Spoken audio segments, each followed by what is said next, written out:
Council, the last consent agenda item to be requested for discussion is presentation is 311.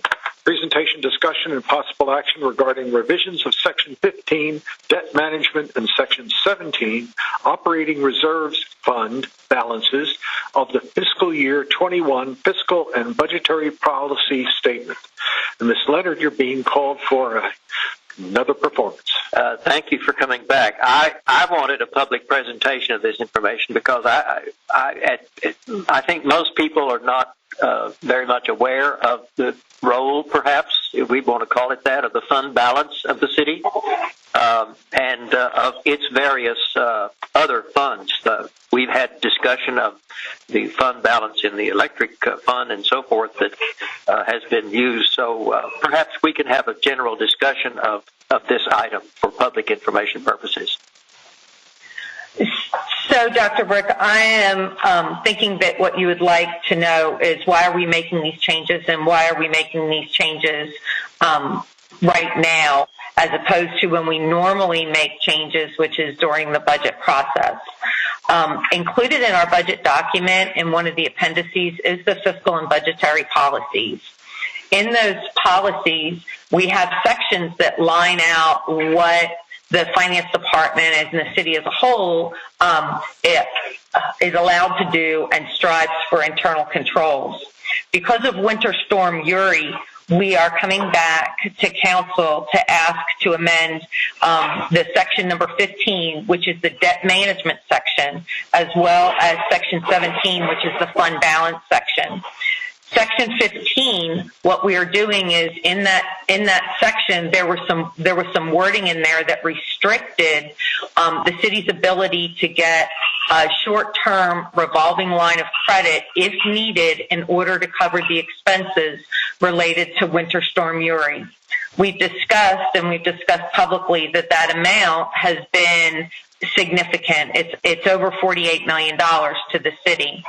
And while our reserves currently can handle that, if it all of a sudden got to be 100 degrees in 2 weeks and we had another large bill, we would need a short-term obligation in order to be able to make that payment while additional funds came into the city.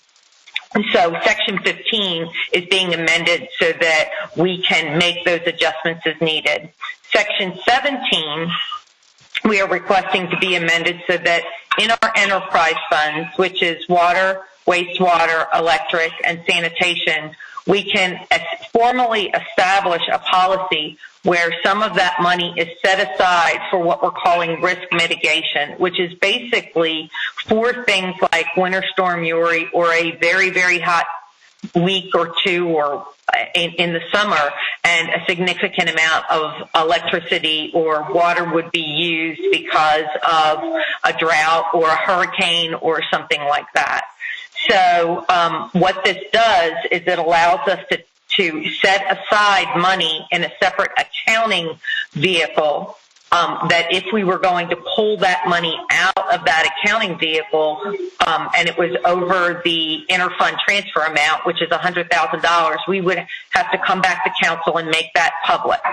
So when we do the actual accounting that shows up in our annual report, which we'll discuss in workshop, all of the funds in the enterprise funds are combined together to determine that fund balance amount, so it does not affect the operating reserve percentage of 18% that we're required by council to keep. All it does is give us an accounting vehicle that we can put a policy in place to make it more visible to council as well as the public as to when we are using reserve funds for mitigation such as Winter Storm Uri. Thank you for that discussion and explanation. I think that helps clear the information, and I hope that people have been able to hear that and take note of that. Thank you. All right. Thank you. Council, are there any other items on the agenda, consent agenda, that you wish to have? Ms. Kuhnhoff. Hey, okay, so can you just cover one more time, how is the risk mitigation fund different from what we're doing today, which is just keeping it in the reserve fund? And does the risk mitigation fund count towards our 18%? Yes, the risk mitigation fund counts towards our 18%. And how it is different is on the accounting side, it sets up a different checkbook. And when finance or the CMO's office asks to move money from one checkbook to another checkbook and it's over $100,000, we have to come back to council and ask permission for that. You'll see two of those interfund transfers in Budget Amendment 2 when we discuss that later today. So from an overall perspective, all it does is make it more visible to both council and the public when this stuff is moving. Thank you very much. All right. Any other questions or comments on the consent agenda? Seeing none, then we'll move on to the next item on our workshop agenda.